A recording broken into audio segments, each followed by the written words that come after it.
Hi guys and welcome back. So today we're making a Black Forest Gâteau. I will leave all weight measures and links in the description down below if you're interested in making this. So here are all the ingredients you will need. I will make sure that all weights and measures are in the description down below if you want to make the cake.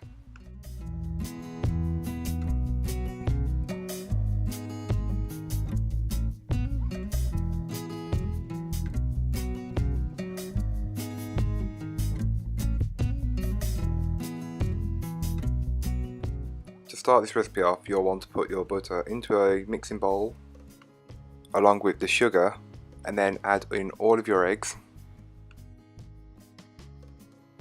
Don't forget, before you add your dry ingredients you can sift them, but I'm sifting mine directly into the mixture.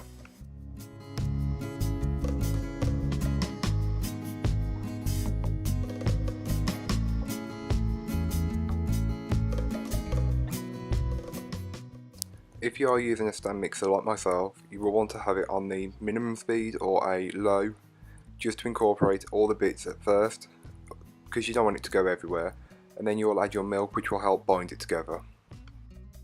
In the milk you will also have your vanilla, and once you can see that everything's started to come together, you will then want to put it on a medium to high speed for around 30 seconds to a minute, just to get it all well mixed.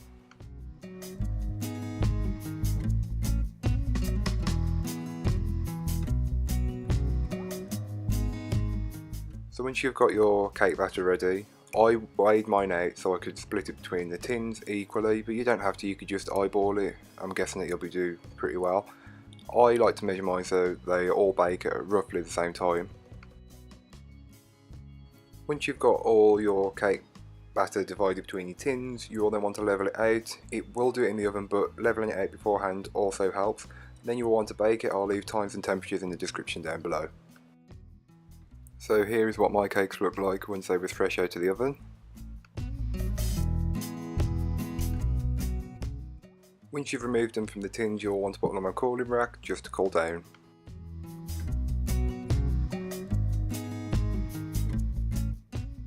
For the cherry filling you will need cherries. I brought these ones frozen from my local supermarket as they are ready, but you could use fresh if you wanted. You will also need some water, and just a few tablespoons of granulated sugar. To start the cherry filling, you will want to empty your bag of cherries into a saucepan and then add a couple of tablespoons of cold water. You will then want to add a couple of tablespoons of sugar. I found that 3 tablespoons was the perfect amount. You'll then want to place a saucepan on the hob over a medium heat and simmer that down for around 20 to 25 minutes until it's come together and it's pretty thick. Seeing as I hadn't cut the cherries beforehand, I put mine into a food processor and just blitzed it up until it cut all broken down. You will then want to empty your cherry mess into a jar, or you could put it into a bowl, whichever you have.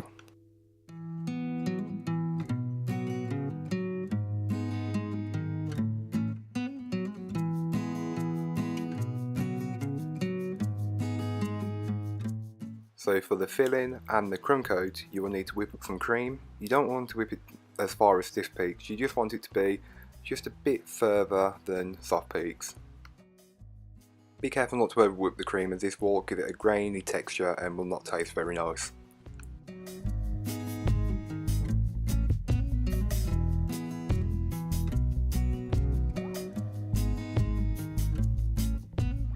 So to secure the cake in place, you'll want to start by putting a small amount of your whipped cream onto whatever you're using. I'm using a plate, and then just spread it out using an offset spatula and put your cake directly on top of there, pressing down to apply.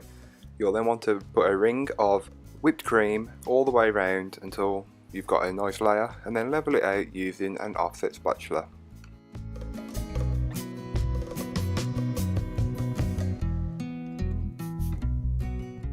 You will then want to add a generous amount of your cherry mess that you made earlier on, and just spread that out until it's near the edges. Then you will want to put your second layer of cake and repeat the whole process of what you've just done.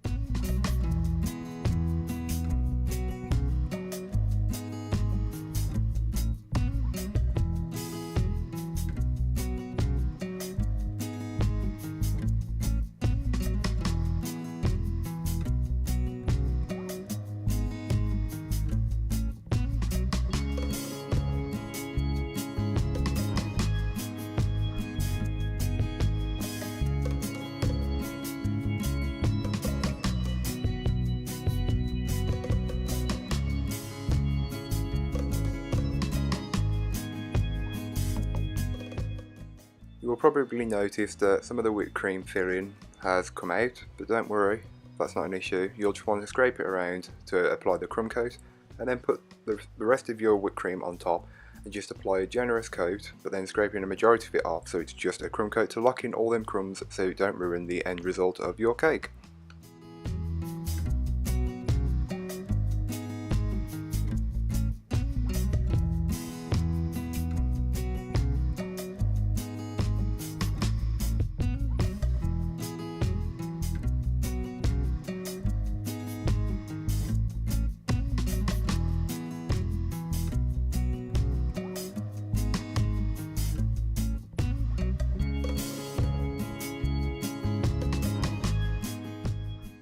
So once you've got your crumb coat done, you will then want to put it in the fridge to chill for around half an hour to 45 minutes, just until it's all firm, ready for you to put your second generous coat of whipped cream on.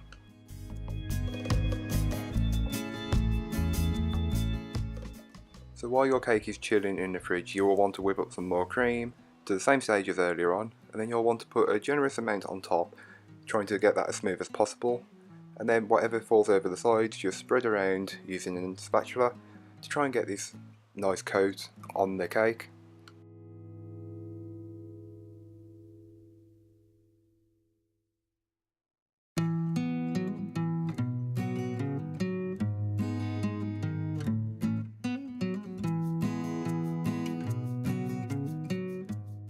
Don't worry too much if it looks a mess right now or how much you're putting on, as you'll be scraping a majority of it off in a little while.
So once you are happy with your second coat, you will want to put it in the fridge for around 5 to 10 minutes just to firm up slightly before you add your chocolate curls onto it.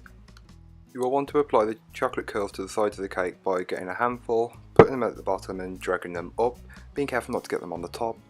If you're interested in how to make the chocolate curls, you can get a cheese grater and grate it, or a potato or apple peeler, and that'll do the same result. Or if you want to, you can buy them online. You'll be able to find them on a lot of well-known websites.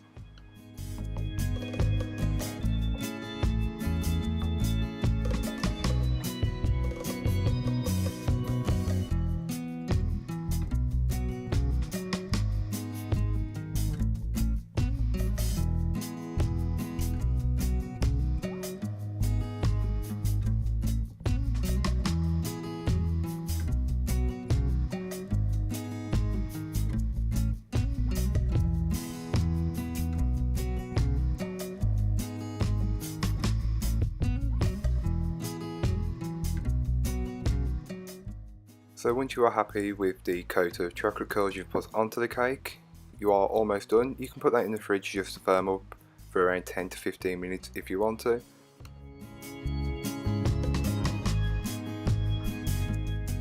So on the top, around the edge, I'm just going to pipe some rosettes using the remaining fresh cream I had, and I put it into a piping bag with a star tip. You can do this or you can finish it however you like.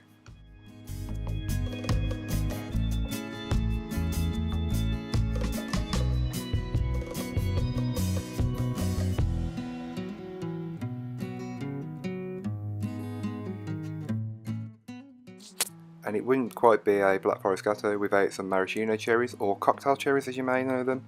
and I've alternated these roughly on top, but again, this is optional, you can do whatever you like.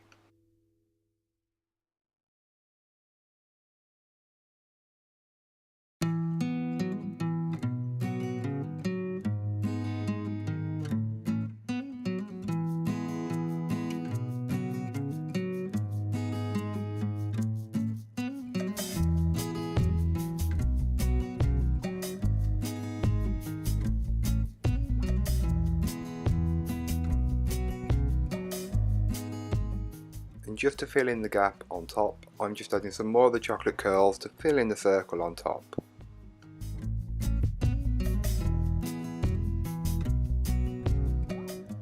So there you go guys, a simple recipe on how to make a classic Black Forest Gâteau.